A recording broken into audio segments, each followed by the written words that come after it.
Due to the stiffness and pain that comes with arthritis, we normally, or our body normally tends to limit the movements of our body, of our limbs or other joints, and diminish also the range of movement of each of them.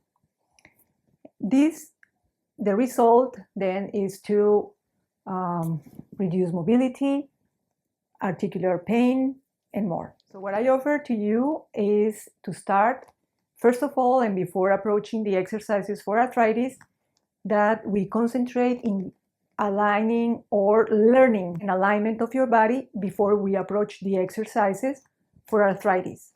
Because keeping this in mind will help us to better achieve or perform those exercises. Today, I'm going to start with the right position for your feet. And this is placing the whole foot on the ground, all of it, starting by the toes, the ball of your feet, and the heels. And concentrate, or at least be conscious of dividing the weight of your body equally between the two sides. From there, we make sure that the toes are just touching the ground, not grabbing the ground, but naturally touching the ground. From the feet to the ankles, then we align them with the knees. This we keep in mind to keep the balanced weight on both sides.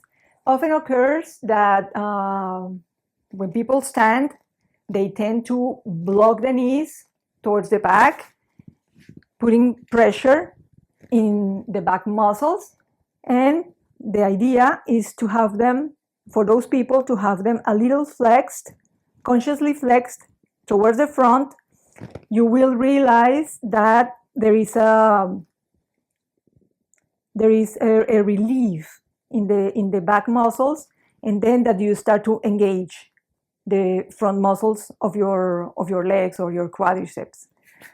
Now, from here, you align your knees with these little bones from your pelvis, and then from here, you imagine that you have a bowl of water inside, and then that if you tip over, then it will spill. And if you tip back too much towards the back, then it will spill too.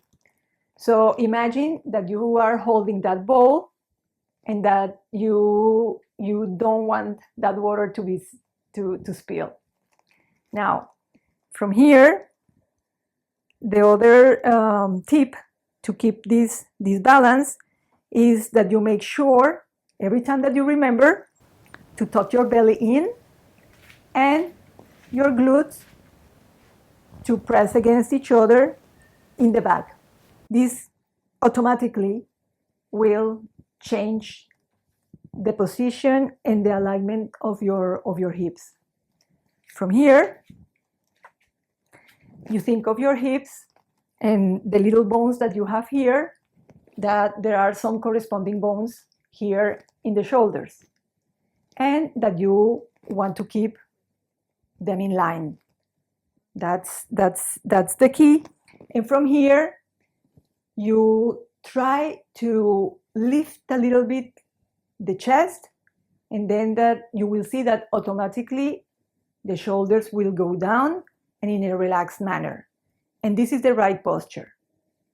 From here, we see that the shoulders are connected to your neck and your head. And having or thinking about an imaginary line connected to the spine will help you to keep the posture. And the tip at that moment is that you keep your chin parallel to the floor. So in this position, you are achieving your personal alignment and posture.